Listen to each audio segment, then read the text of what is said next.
just enough trauma to get me through the day, because I got in like a physical fight over her.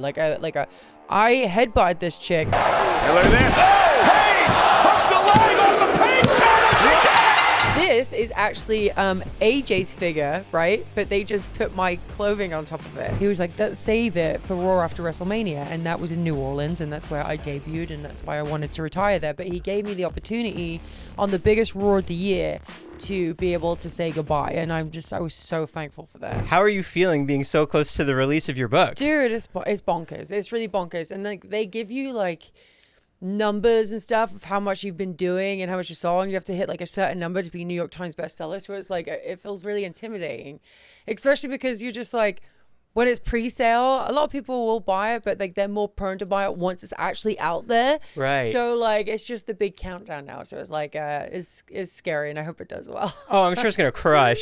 I mean, the topics you cover are really they're intense. They're heavy. They are heavy, yeah. And there's a lot of things that are not in there too. Like there's like big stuff that is not, because okay. So like I wanted everyone to be able to like read the book and walk away and be like, okay, like that's just enough trauma to get me through the day. You know what I mean? Like, and so I didn't want to do too much and throw too much down people's throats. That's why I want to do a second book.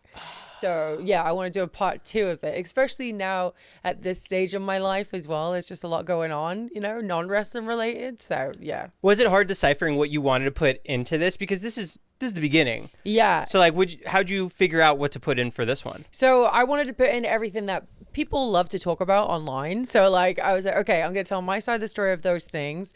And then I also wanted people to understand fully how I grew up and what I've been through and all that kind of stuff. But I was like, I don't want people to feel sorry for me.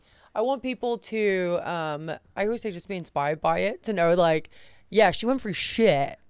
She went through like hell and back, hell and boots. But like, I came out of it the other side to be like, and to tell the story, you know? So I'm really excited. I just know people are going to hate it. I don't know. But I also felt like that with the movie.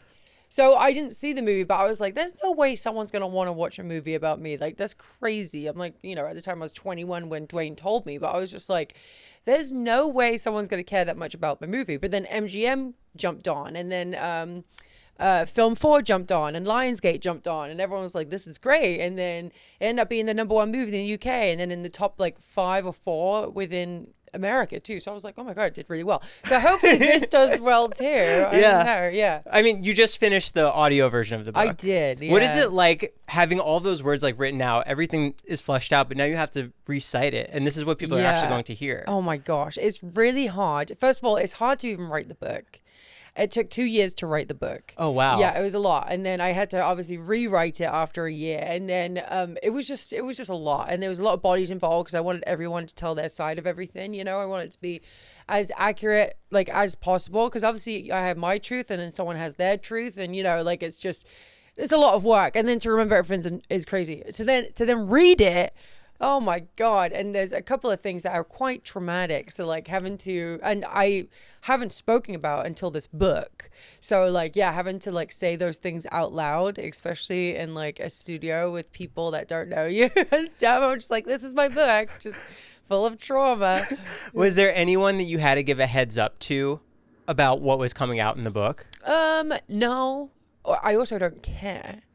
Because I'm just telling the truth, you know? And like, when it comes to just childhood stuff, like my family is so supportive of me, like getting that out there, because they're just like, you could help so many people, you know, with that information, especially when like you do have amazing parents. I have amazing parents, but then like, you know, unfortunately they couldn't protect me from everything, you know? So that was really rough, but they understand. They want me to help people with it. What was the hardest chapter for you to write? The childhood stuff, probably, because I never spoke about it. I never told my parents. It was just between me and my brother, Zach. And we had only spoke about it in like passing when we were like 18 years old. We were like, do you remember that time? And he goes, yeah. And then we just kind of like brushed it away. And then he like suffers from depression really bad, right? And so he went for a really bad low stage, and he was like, Saraya, I need to talk to you about this. You know, it's like really affecting me. And then we finally had like this big conversation when I was 30. So it was like, it took a long time for us to like really talk about it. And then to put pen to paper, and like Zach also had like these Zoom meetings as well, where we like would talk to each other about it just so we can record it and all that kind of stuff, So it was just very intense. That was an intense situation. But I'm like, you know what? People need to know. People need to know this shit because the statistics is crazy of how much what kids have to go through. It's awful. Has Zach read the whole book yet? No. I only just got the physical copy myself, but I wanted them to have the physical copy because I can send them a PDF and stuff like that. It is what it is. But I need them to have the physical copy. Even though my dad had one of my movies I had, not those kind of movies before anyone talks shit.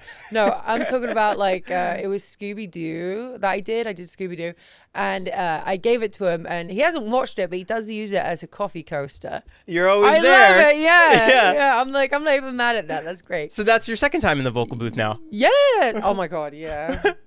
Do you like doing the voice acting stuff? Would you ever want to go down that route? Yeah, I did. I've done it twice actually. I did Scooby-Doo and Surf's Up 2, which I liked. And I'm doing acting, yes. So I do have these really cool roles coming up I'm really excited about. I can't even talk about it because I signed an NDA, but I'm very excited for the TV show to finally be announced and then for me to be a part of it. It's really exciting. Would you ever want to do any other kind of reality, like Special Forces or Dancing with the Stars kind of thing? Oh, yeah. I wanted to do Masked Singer. I wanted to do that so much. Yeah. And then, I also want to do Dancing with the Stars. I want to do a lot of that kind of reality. I like that kind of stuff. Traitors, I'll go on there. I saw Nikki Bella killing it. I'm like, okay, let's do this thing.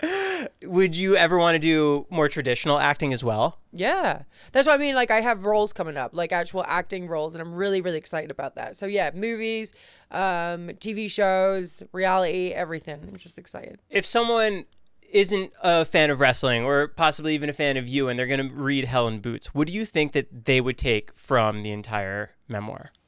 I just want people to be, I keep saying it, I only want people to be inspired because there's a lot of things there's a lot of things I went through, but I realized that being a role model, you don't have to be perfect, and everyone gets stuck in this little bubble where they feel like they can only be perfect, and I've been through a lot of shit, and I've come out the other side, and I feel like I'm doing much better for myself. I feel like I'm looking and feeling the best I've ever felt, and I just want people to realize you don't have to be perfect. You can fuck up from time to time. It's just how you deal with it. So I want them to be inspired and to know that fuck being a perfect role model, You were really catapulted at such a young age. Yeah. Looking back, how do you think that you handled it then? I don't think I handled it great. I felt like I did at first, but then I was I started surrounding myself with, I always say community is so important because it's who you surround yourself with, but I started surrounding myself with people that just was I want her to buy my drinks. I want her to do this, and here's some drugs. And they got me into drugs and stuff like that. And so ultimately I said yes. They didn't hold a gun to my head, but I'm just saying the people that you surround yourself with and you want to be cool at that age too. And you're I don't really have a childhood. So this is my moment to really have fun and shine and have friends, and so, I don't think I handled it the best. I think the internet saw enough of that, but yeah. Do you feel like there's just so much pressure that happens that you kind of get lost in it before you even realize? Yeah, for sure. No, I didn't realize what was going on at the time. I kind of just fell into this hole, and I thought I was having a great time. But then only recently I figured out this year just how sad I've been for so long. I'm was I ever really truly happy? It's crazy. I was happy with my job and all that kind of stuff, but myself, I wasn't happy with myself at all. I was very hard on myself. But now I'm truly happy. It's weird how something can just make you realize how you were feeling at the time. It's weird. How are you doing these days now? Yeah, great. What do you fill your time up with doing? Oh my gosh, yeah. So this year's been really friggin' busy, which is great. I've been doing a lot of self-tapes, which is auditions that you do. Do you fill them all yourself? Yeah, so I have my friends Joe and Raquel, which they're in the book too, and they have been helping me for the last 13 years. But I'm listen, I want to go into acting. I want to get some help. So they set up the cameras, they do the lighting, they do everything, and they're so happy for me when now I've nailed a role, which is really exciting. But yeah, I do self tapes. I do obviously media for the book and all that kind of fun stuff. And then just a lot of things outside of wrestling. I haven't been doing a lot of wrestling things. Do you want to get back in the ring eventually? Yeah, I mean, I feel like at this age and time, like there isn't really a spot for me right now. I feel like everybody's got their own thing. It's just not. I mean, eventually, I love wrestling. I'll be back at work at some point, but right now, I just like it's good. They don't need me. They don't need me. Can we go back to the very beginning? Sure.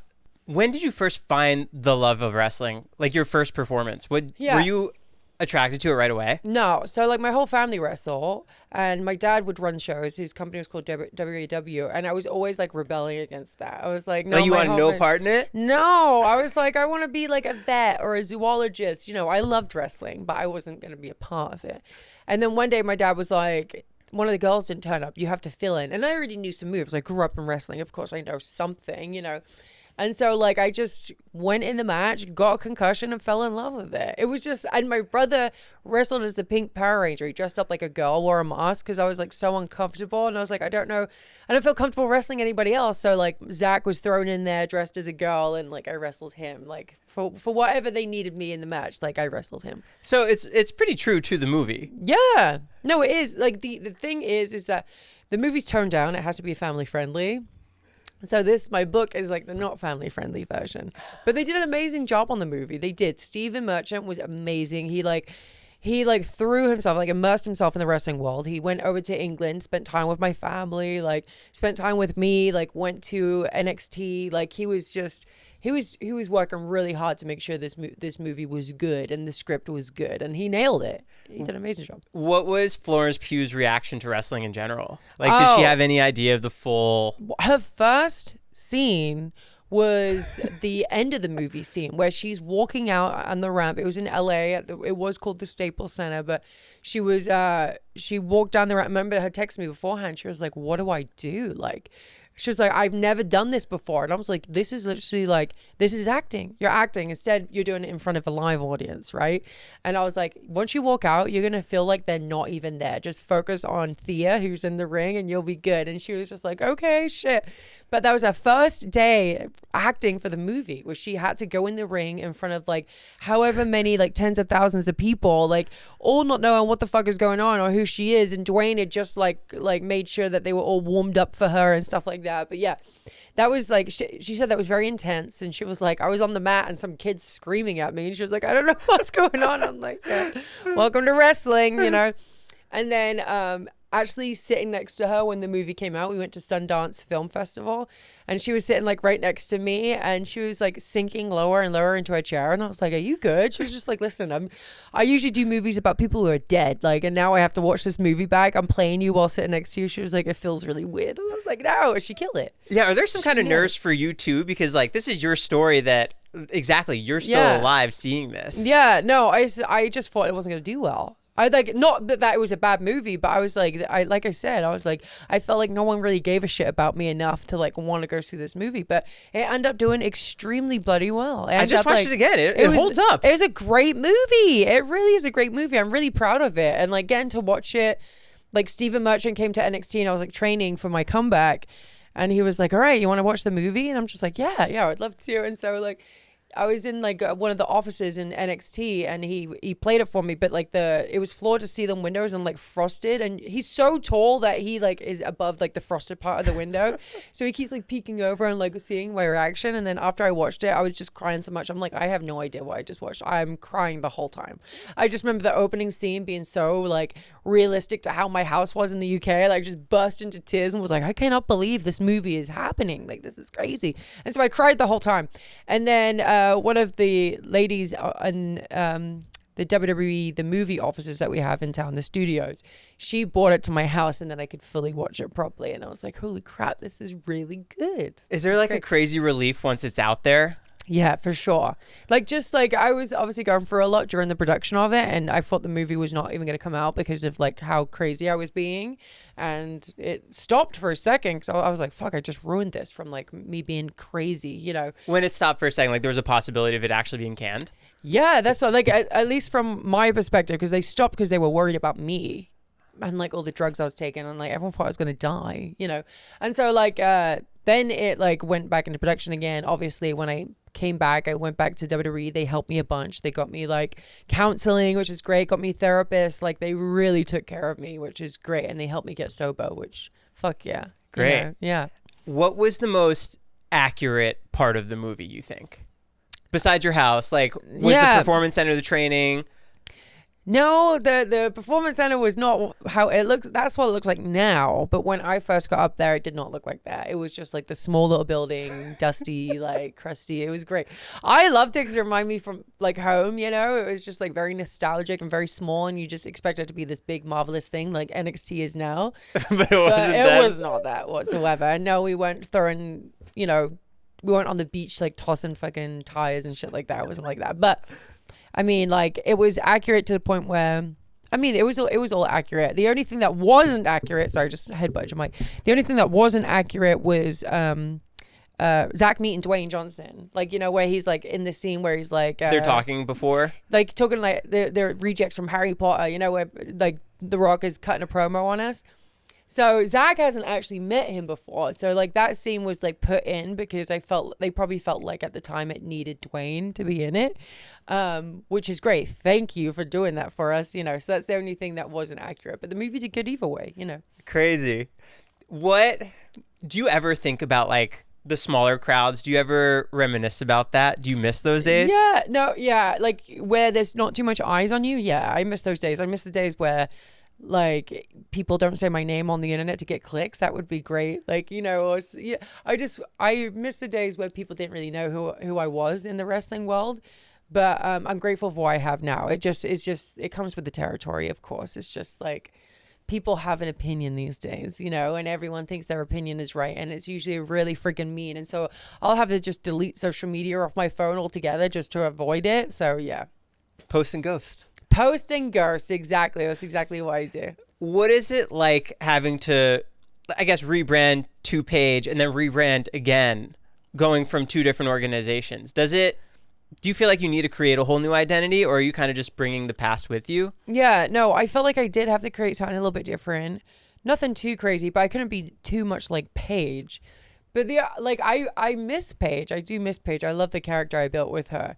But I love being Saraya too, because I get to be myself and I get to use my name and no one owns my name. And, it's just, I own my name, which is great. So yeah, there's happy differences, and so like, I like what I have with WWE, but I love what I have with Saraya too. How validating is it when you go out there and everyone's just screaming your name? Oh my God. It's great. It's great. I mean, it depends because I love being a heel. You do? I love that. Yeah. It's easier to get people to hate you than like you. It's so much easier. I mean, it's human nature anyway. People are just looking for an excuse not to be nice to you. Do you sell more merch being a babyface? Yeah, I mean, yeah. If you're a babyface, you sell more merch. Unless you're like a badass heel, like Stone Cold can be a heel or babyface and sell a ton of merch. And I'm pretty sure Cena, with his turn, he's probably gonna fucking move some merch too. Hell yeah. Are you watching now? Yeah, and I watched his heel turn and I felt that was amazing. It was done really bloody well, and I feel like I need like a heel Cena shirt or something. It was just really, I'm happy for him because he's always only been allowed to be a babyface, and now he's in his last run. Like, hell yeah, why not do something a little bit different and exciting for you? Like, if this is your last, run as a wrestler. Who are your top 3 moves, worst moves to receive? Worst moves to receive?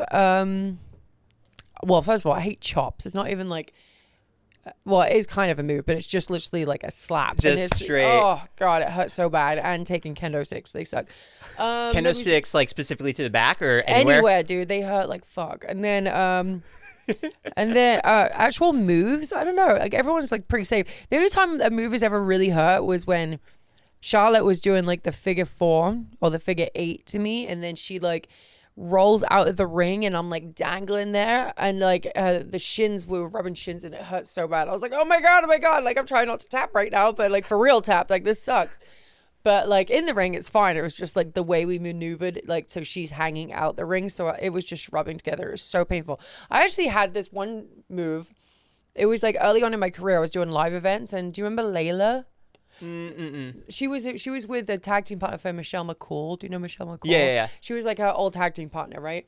And we were doing like a live event, and she like wrapped her legs around my neck, and then she like went backwards over the rope. So I was like this, but then she was squeezing so tight, I passed out in the ring.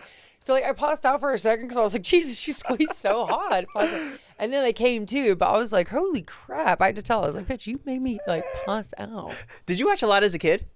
Yes, I did. So I watched a lot of like World of Sport, which is like the British wrestling, like with Fit Finlay, William Regal, all that kind of stuff. Was William Regal huge there? William Regal's been huge everywhere, dude. He's amazing, and he's like one of the best heels in my opinion of all time. He's like plays the chicken shit heel amazingly. But also, we watched American wrestling, but we would have to get it on like video or something like that, you know. And like we also play the video games like Raw versus SmackDown. Like we loved it. My brother especially, he had like his bed was like all wrestling related. It was awesome. Who is your go-to character in the video games? Oh my, Lita. I love Lita so much. But also the posters I had on my wall, I had Rikishi on my wall, Ahmed Johnson, which I was like, why Ahmed Johnson? Scotty 2 Hotty. I love Scotty 2 Hotty. Edge was like my all-time favorite. Like I love Edge, and Stone Cold's my all-time favorite too. Did you crush on anybody then? Did I crush on a wrestler? Yeah. I did. Who? Edge when I was growing up, and then actually Scotty 2 Hotty too. And like they know too, which is fair. Well, actually, I didn't tell them. My brother was just being a brother and brought it up to them, and it was really embarrassing. I was like, how are we in our 30s and you're telling grown men? Like, oh my God, it was embarrassing. But yeah, they were my crushes. Lita was my crush. I loved her so much. I'm trying to think. I think that's it. If you could have a tag team with anybody on the roster now, who would it be? Well, WWE or AEW? WWE and AEW. Okay, Rhea for WWE, because I feel like the old school golf versus the new school golf. That'd be badass. Yeah, I would love it. And then let's see, on AEW, I would just not so much a tag, but I'd love to just wrestle Mercedes again, just because we have like this unfinished business, you know. Needs to be settled. Yeah. What's your favorite part about being a wrestler?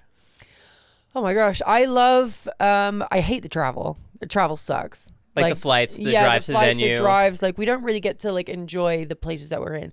But what I do love is making people feel something, like, and make memories for them. That's like the best part. Meeting people and just like whether I'm pissing them off, making them happy, like they're walking away and they're gonna remember that moment for the rest of their life. So you always want to make a good impression, whether it good or heel good, you know.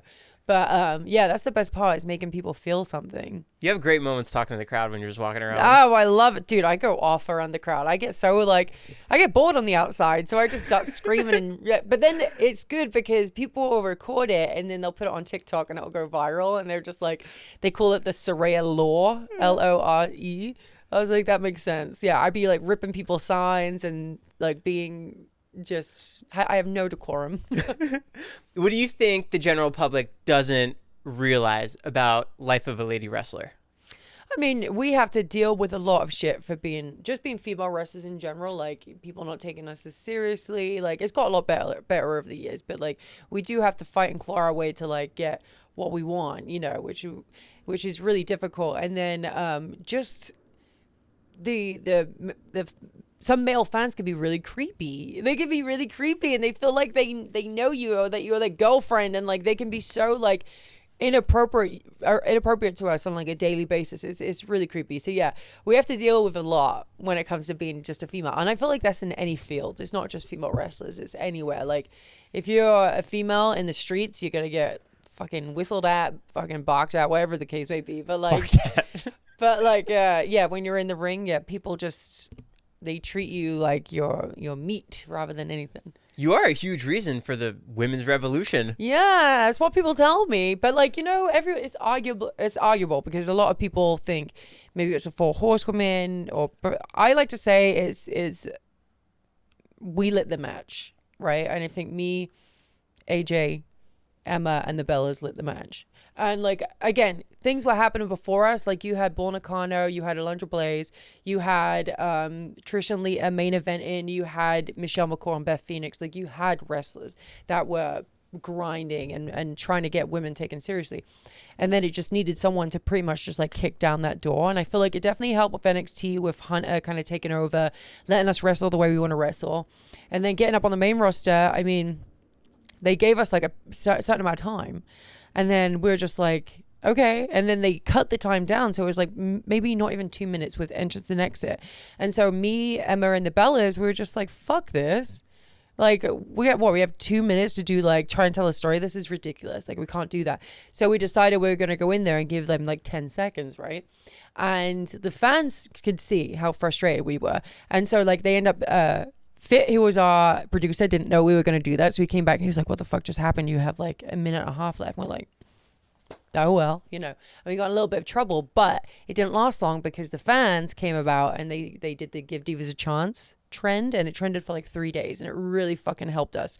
And then AJ was speaking out, like everyone was just like taking this movement and like fucking like just pushing it to the moon, dude. Like we were like, okay, well, this is the opportunity that we needed.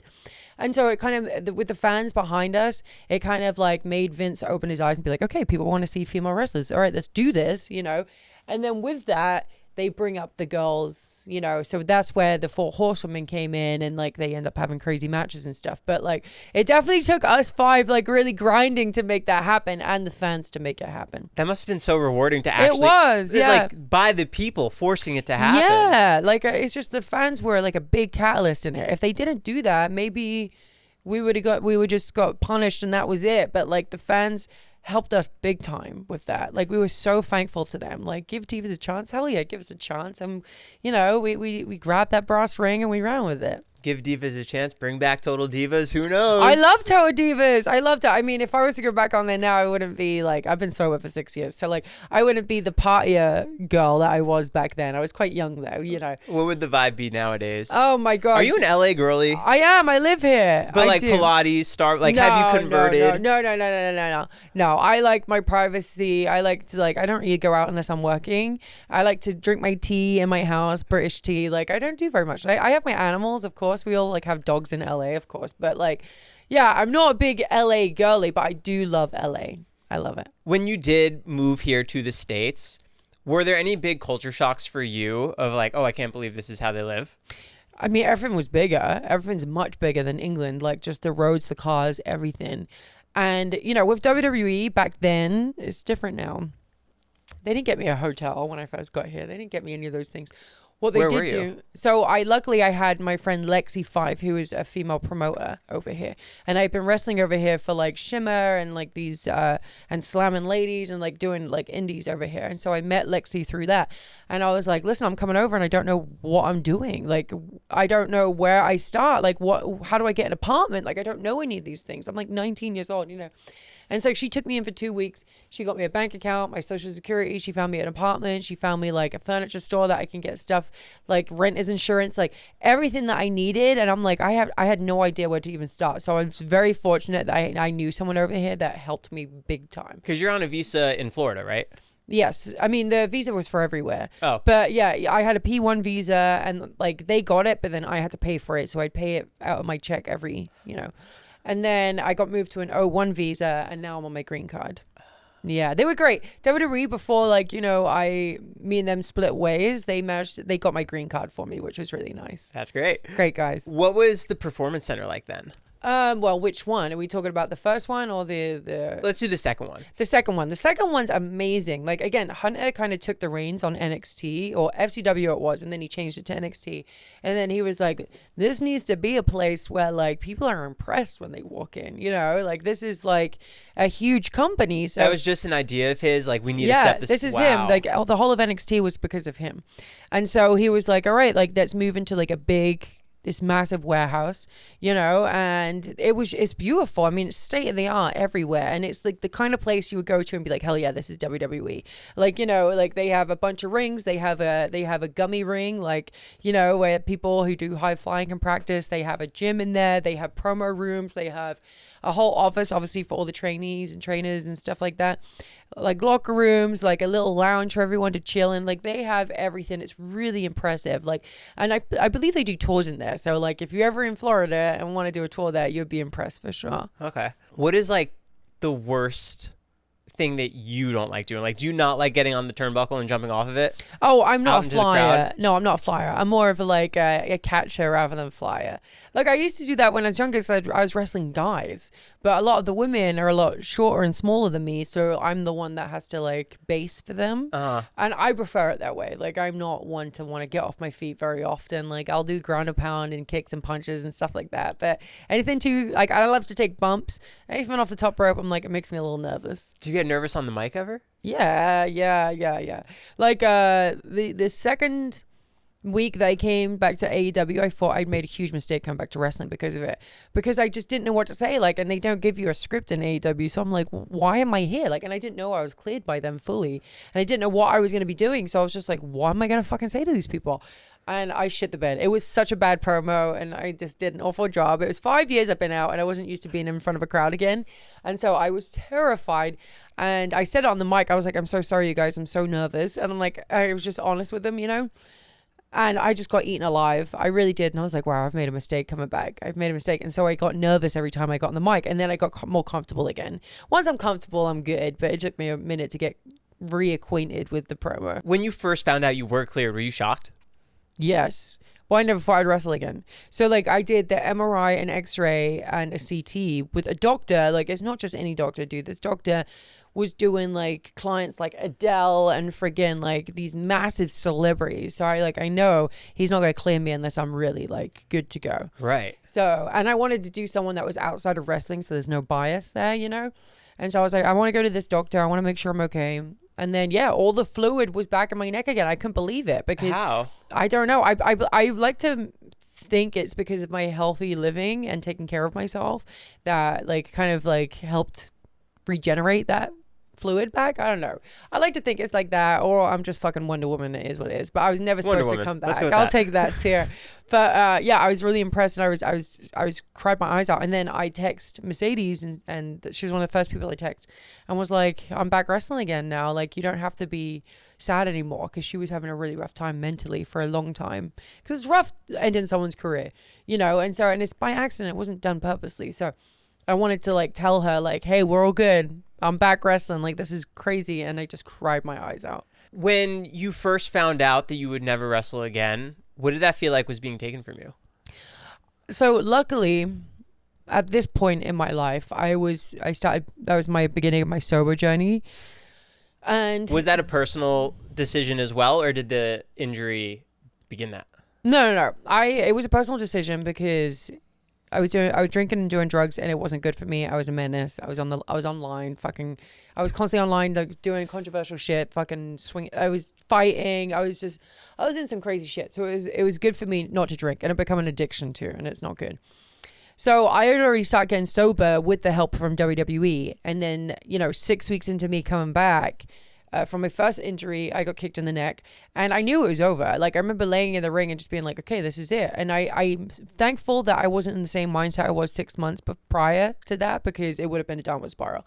But I knew, I got into my head, like, if I can't change it, why am I stressing? If I can change it, why am I stressing? Right? So, like, I was like, this is something that I cannot change. So I can either hit rock bottom again, no pun intended, or I can, like, try something different, and like that's when WWE came to me about being the GM, and I loved that idea. Yeah, and like one of the first people while I was in the ring, like once I come back with my neck, one of the first people that saw me was Bray Wyatt, and he was one of my favorite people in the world, right? And he was so devastated for me, and he was just like, "Are you okay?" And I was like, "This is it, bro. Like, I'm done. Like, this is my career ended. I just know it, And he was like, "Don't speak like that. It's gonna be okay. I just want to make sure you're all right." And I was like, "Dude, I am, but I think this is over." And then he walks me to the doctor's office, and then they were like, "Okay, we're going to send you to Pittsburgh tomorrow, and we're going to check you out with Dr. Maroon and see what the deal is." And then I fly there the next day, and they were just like, "Yeah, you cannot wrestle again. You'll be paralyzed." It was just crazy. I was devastated. I cried and cried and cried. I was devastated, because then things started changing in the women's division. Like, the Royal Rumble was happening, and like no one knew. And the wonderful thing is, though, is that women don't usually get to say goodbye, right? They don't get their retirement speeches. They sometimes get like a social media post, and that's it. Karma did it. She did it because she was having a baby, and she was like, "I need to take time away," or whatever. So she got to like do that, but no one ever got to do that. So Vince was great, and he told me like, don't tell anyone you've retired yet. And this was in January. He was like, save it for Raw after WrestleMania. And that was in New Orleans. And that's where I debuted. And that's why I wanted to retire there. But he gave me the opportunity on the biggest Raw of the year to be able to say goodbye. And I was so thankful for that. It was great. I never expected to get to say goodbye. For something like that, how'd you prepare that speech? So they had written something for me, and they were just like, listen, you don't have to stick to this, but you do. Vince wants you to say this one like sentence. And it was, I guess I just have to find something else to do. And he wanted me to say that. He was like, make sure you get that in, because the next day or the next SmackDown, I was the surprise GM. So he was like, and he didn't tell me at that point. So I was like, okay, like, why does he want me to say that? So you didn't know what that was? No, I had no idea. So I was like, okay, I'll make sure I say that. And like Daniel Bryan had just been cleared and he was the GM. And then so Shane went in there. Like I got cornered on SmackDown because I wanted to go home. And they were like, no, you have to stay for SmackDown. And I was like, why? This doesn't make any sense. And I got cornered by Road Dogg and everyone. And they're just like, listen, you're going to be GM. Don't say anything. This is a secret. And I was like, oh, fuck, hell yeah. And I'm going to be taking over for Daniel Bryan. I was like, okay, awesome. And that's why they wanted me to mention Daniel Bryan too on the mic, because I was about to take his job and he was about to go back in the ring, you know? So yeah, it was just like, it was a trip. And it was awesome how supportive they were, because they didn't give up on me. They never gave up on me. And then not only that, I was retired and I couldn't wrestle for them anymore. And they found a different job for me. Yeah. And I was just like, holy crap. Like I just felt so lucky to be in that company. They just treated me so well. Did you have a favorite moment from being GM? The whole thing was great. I liked it because it like forced me to be on the mic more. And it forced me to be doing, there was just a lot. So I'd be doing like 3 promos a night, whether it be like pre-taped and then live and then, you know, like different things. And they would all be so different, or in the ring in front of the crowd. So it was just like, I had to learn to get good fast, right? So it was like, I loved it because it kept me on my toes and I just didn't know what I was going to be doing that day. And it was just exciting. What'd your parents think about you being GM? They loved it. They love anything I'm doing though. They're supportive of whatever I do with my life. So, yeah. When you found out that you were going to become champion, your life really changed like very drastically after that. Yeah, overnight pretty much, you know. I don't even know, like what changed the most? I was just thrusted into the public eye. Like that was it. Like I was already getting some notoriety when it come to NXT, you know, and it was on the WWE network and like people were watching or whatever, but it wasn't as global as it is now. So like, it was like, we did get eyes on it and it was really great. And then all of a sudden I'm on like Raw and like millions and millions of people are watching me and they're like, who the hell is this chick? And I was so different from everybody else. Like now everybody, you know, they have studs and black hair. Like it's very common now, which is great. But when I first got in there, I was the only girl that looked like that.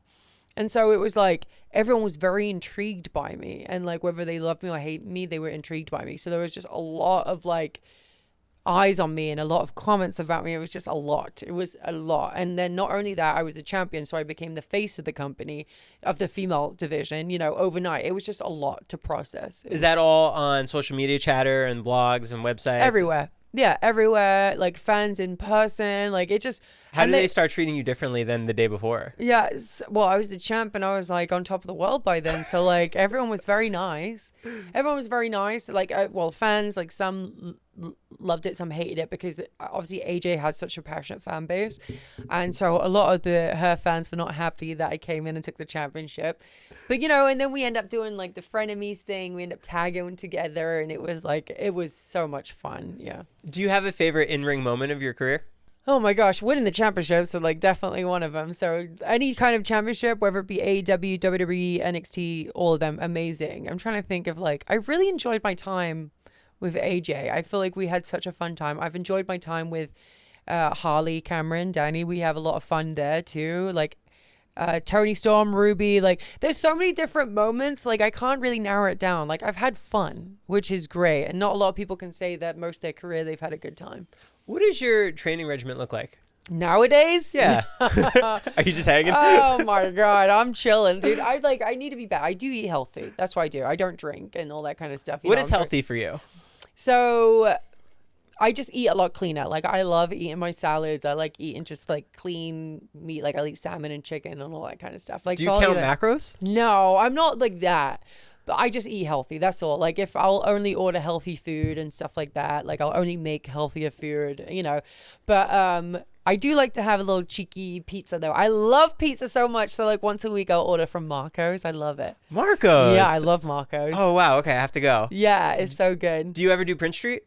I've done Prince Street. I like Marco's better. Yeah. You That's need like to the New York style, right? Yeah. Well, yeah, it's just Marco's. Yeah. It's like just thick crusted, like cheesy fucking sliced pizza. Oh god, it's so good. It's always really warm when you get it. Like it's like perfect. The cheese pull. Oh, everything about it. Delicious. Do you do desserts around here? Oh man. Okay. So I like to try something new if it's not pizza. All the time. Like I don't like to eat from the same place all the time. I like to just I like to find new spots. I love crumble cookie. I don't care that people talk shit about it. I love it. People will talk shit. It's a lot of sugar though. So like I can only deal with a couple of bites and then I have to put it down. But I love cheesecake too. Like so anywhere that sells cheesecake, I'm in. Where else do you like hang out around here? Like I don't go out. Well actually no, I tell a lie. This year I decided that I was gonna be more outgoing. Because I did like to be in my house a lot unless I was working. I become quite a hermit. And so now my group of friends, now that I'm single as well, which really helps, is like I want to be around my friends. So like once a week, every Saturday, we'll go out and we'll do something fun. Like we even went to Medieval Times the other day. I loved it. I loved it. It was so much fun. So yeah, I try and go out like once a week and we'll go out. I love Saddle Ranch. I'll go there and eat the cotton candy and stuff like that. I say eating healthy and then I talk about cotton candy, but like I love it. Did you ever think that you'd have such a big impact on wrestling as you did? Like, No. did Zach ever imagine it? No, I don't think. Well, my family's always been supportive. My dad always thought I was going to be a big deal. That's what he said. Whether it be acting or wrestling, since I was a kid, he's always like, she's going to be a star, you know, like he's always said that, which is really sweet. My biggest supporter. But no, I never thought I would make such a big impact on wrestling. Like, I wanted to.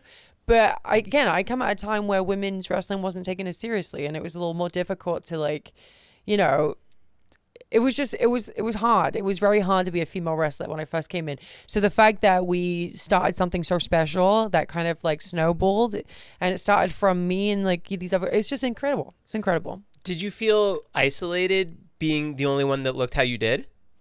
At the beginning, yes. Like I was like the first couple of weeks I was there, yeah, I felt pretty lonely and I wanted to go home. But like I didn't really give the girls a chance though from my side, you know, like I didn't give them a chance to like really bond with me. The one person who did like force their bond on me and I loved it is Summer Rae. And I love her so much. She's going to be in town soon. She's going to come hang out with me. But she was my first ever friend when I came over here.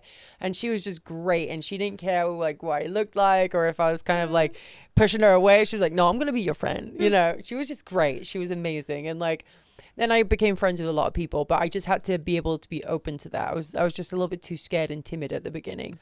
Who'd you like filming the most with on Total Divas? Oh, Natty. She's batshit crazy, dude. And the best way, I had such a fun time filming Natty. I mean, like the first season that we did, the first episode that I was in was with Natty, and then we did the pot brownie storyline where I made her believe that she was eating pot brownies and that there was a drug test popping up. So then she like crashed her car to get out of it. It was like a whole thing. It was great. I had so much fun. And there was a scene that didn't air because I got in like a physical fight over her. I headbutted this chick because I was younger and I was like out of my fucking mind. But we were at like Fandango's house party. And this girl came over and she was just drunk and like she was just trying to make everything about her, you know, she was just one of those people. Anyway, she calls Natty the N-bomb and I was like, what the fuck? And then she starts like talking a bunch of shit to her. And I was just like, nah, fuck this. And I was just like, what's your problem? And I had like a snapback on and she just like smacks the back of it and knocks it off. And I was like, and I got so mad and then I just headbutted her. And I'm like on the floor just fucking going off on her. The cameras are rolling on this? Yeah, they wanted it. WWE did not want to post that. But I was like going off on her. And then her boyfriend come running in towards me and like one of the producers, Annie, like grabs him, she's a big girl. She scoops him up on her shoulder and like rushes him out at the fucking apartment. And then I'm dragging this girl and I'm like fucking shoving her face in the carpet like she pissed, like she's a dog, you know? It's just like, you stupid bitch. Like, how dare you fucking talk to us like that? It was like, but yeah, we could not put that on air, especially because it was like my first episode and I'm physically beating debut. somebody up. Yeah, it was crazy. I just remember it was wild and she broke my sandals. I was like wearing sandals. Yeah, we wore sandals, fucking hell. But I had like these sandals that I really liked and like she like while I was beating her up like snapped and so I was like shoeless I was like, this bitch. But like, and then the producer's like, we need to get out of here, you know? So we like fucking, they got me in a car and got me out of there. But yeah. It's funny. The wrestling show is the one reality network that wouldn't want that to be aired. Yeah, because it was a real fight. Like I was really physically beating somebody up and they were just like, Saraya, come on. You're a baby face. Like, you know, you're a good guy and you're trying to physically beat this girl. But she was awful. She called Natty the N-word out of nowhere. And I'm just like, wow, so you're a racist. And then she's like, even though Natty's white as well, I'm just like, I was like, no. And then she just started talking so much shit out of nowhere. I'm like, we're just trying to film a fucking scene here, dude. But yeah, it was crazy. Is there anyone that you used to travel with? Did Yeah. you have a travel buddy? Yeah, I did. First one was AJ Lee, and then she left, and I started traveling with I actually was riding a few live events with Jack Swagger for a little bit. He was like my brother, dude. He was so great, like very protective. And then I started riding with Alicia Fox and Rosa Mendez, you know. So we had our little clique. Was it hard to be like healthy on the road? Yes, it's so hard being healthy on the road because again, you don't leave the building, and like live events, you don't have catering and stuff like that, and you're in these tiny towns where they don't have like much food going on apart from like a McDonald's. Or, Can you leave when your match is over? You shouldn't. For Bad wrestling etiquette, yeah, you shouldn't leave. But I don't know if it's different now. But no, like if you're newer, especially, like you should stay. But like if it's a long drive, like they're usually pretty chill about it. Right. When did you feel like you were really comfortable with WWE? Did you? I don't think I was ever fully comfortable because like everyone's always like, we could get fired at any minute, you know, like, but I was comfortable in the effect where I felt like I can talk to Hunter and Vince and Stephanie perfectly fine, and like they were like my family. Like I grew up there, you know. I grew up like from a fucking teenager to a woman, you know. So I had a lot of memories there. Like, was I comfortable with my job? Probably not, but as personal life, like I was comfortable with everybody. What'd you think of Cody Rhodes finishing his story? I love Cody. He actually gave me the moniker Glampire because I this girl that was there, we were doing like this appearance somewhere, and he was like, wow, that girl looks like you. But he was like, but you're just like the glamorous version. You're a glampire. And I was like, hey, I'll take that. I love that. So I ended up using it. But he was great. When I first got to AEW, he hit me up and was just like, I just want to make sure you're all good, you know. But no, I'm proud of him. He took what he had his run in WWE, and it wasn't amazing. And then he left and created a monster of a company outside and become this huge bloody star, an undeniable star. And then WWE's like, hey, Come back. Come back here. We like it. Yeah, we like it. Yeah. And so like I'm just happy for him. He did what was best for him, and he's killing it. I'm proud of him.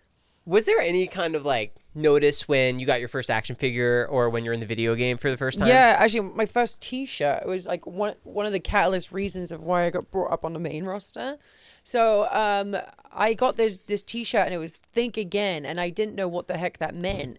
And Hunter was the one that put this t-shirt together. And he was like, hey, look, your first ever t-shirt. And I was like, Think Again? What does that mean? And he was like, well, if you know what a diva is, think again. And I was like, oh, okay. Like, I feel like I'm going to have to explain that a lot to people. But okay, like, I liked it either way. And it sold out instantly. Like above the men, everything in NXT, it sold out quickly, right? And I was like, holy crap. So I feel like that was like a big, like, catalyst and why I got brought up to the main roster, because I was like, okay, this girl can move merch, you know. And I was so proud of it. And then I got to design my second merch shirt, and it was just like, it was really cool. And then my first action figure, like I cried because I was like, I can't believe I'm like an action figure. I mean, there's one behind you, and my pop too, which is now vaulted. Yeah, it's crazy. This is actually AJ's figure, right? But they just put my clothing on top of it. Oh. So like AJ, like you can see by the little jean shorts and the belt and stuff, like, and the t-shirt, because that's AJ's outfit. But they just painted over it. I was like, oh my God, you can splurge for a new pop? Gosh. But I was happy I got one either way. Do you save your own merch? Oh yeah, I have everything. Yeah, I have everything. I love it. And like these are like a little bit harder to find now they're vaulted. So people get them and get me to sign them, and then they go for a lot of money. I was like, okay, maybe I should get some.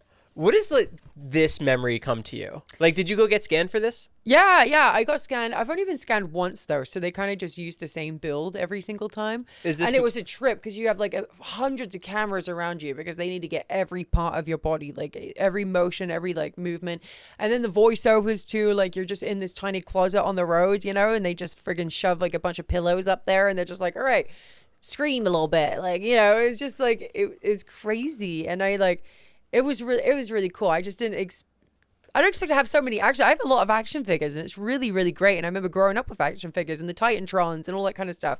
I would never have thought that one day I would have my own and have so many as well. It's pretty bloody crazy. And that's the Total Divas version. Yeah.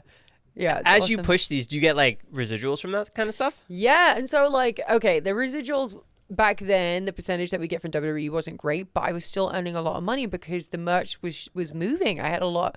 So like every quarter, I would get like a big check from WWE, and from the tiny percentage that I got, I was actually shocked about the amount, you know. So I was really proud of myself, and that people liked me enough to want to take me home. Did you get to keep all the belts too? No, I wish like you could get them made, you know, but like it's just a lot of time and a lot of money that you have to put into it, and back then I wasn't earning as much money, you know. And so I was like, oh, I wish I could buy one, and they would do it for you. They would, but it just, it's a lot of time. What'd you do with your first big paycheck? Oh my God. So I don't spend money on myself really. It's only recently, like, I've been treating myself a little bit. The first time I'd saved a lot of money. I saved a lot of money, and I bought myself, and it wasn't too long ago actually, because it was like during the pandemic or just before the pandemic started. I bought myself a Bentley. And I only had it for a couple of weeks because my boyfriend at the time was like, we should trade it in and get like this instead. So I was like, okay. Like a different car? Yeah. And I love this Bentley. It was like an SUV. And I had put on a big down payment because my credit wasn't great. And I put down a big down payment, and I was like, wow, like I'm really proud of myself, you know. And it lasted for a couple of days. And then another purchase I made for myself, which I regret. It just reminded me because of my shoes. But I got like these red bottom shoes. The Louboutins? Yes. And they fucking hurt, dude. Like, I bought them and I was like, wow, I'm never going to wear these again. This is crazy. They're so awful. I'm like, this is like filled with my blood. This is crazy. Like, it's like, they're just uncomfortable shoes. They look great. I would probably wear them like one day, and like, I would not spend money on them again though. Louis? Yeah, I like a good Louis. Natty loves Louis. She fucking, I swear she has shares in it, dude. She's the queen of designer. Dude, she's the queen of Louis Vuitton. Like, everything she is dripped in it constantly. Like her bags, her shoes, her clothes, her scarves, like necklaces. Oh my, she loves Louis Vuitton. Would you ever want to do any storyline writing? Yeah, I would love that. I feel like I'm good creatively. I could really do something great, you know, behind the scenes if people would let me, you know. So you don't go to the ring now? You're not training or anything? No, I'm not doing anything. I'm just at home. I'm focusing on my book and acting and all that kind of stuff for right now. Yeah. Do you have any pain in the neck? No, my neck's fine. My neck's great. And honestly, like, coming back this time around, I made sure that I really took care of myself, because I was like, I'm not going to have another moment in the ring where I get actually paralyzed this time. Like, I refuse that. So I really took care of myself, and I didn't wrestle if I didn't need to. I didn't bump if I didn't need to. Like, but I do want to get back in the swing of wrestling. I do. I want to go to Florida and train with Natty a little bit. Ah, in the dungeon. Yeah, in the dungeon. Yeah. Okay. She just posts all the time. I'm like, gosh, that looks like so much fun. Like, I want to go over there and train with her. Have you got a copy of her book yet?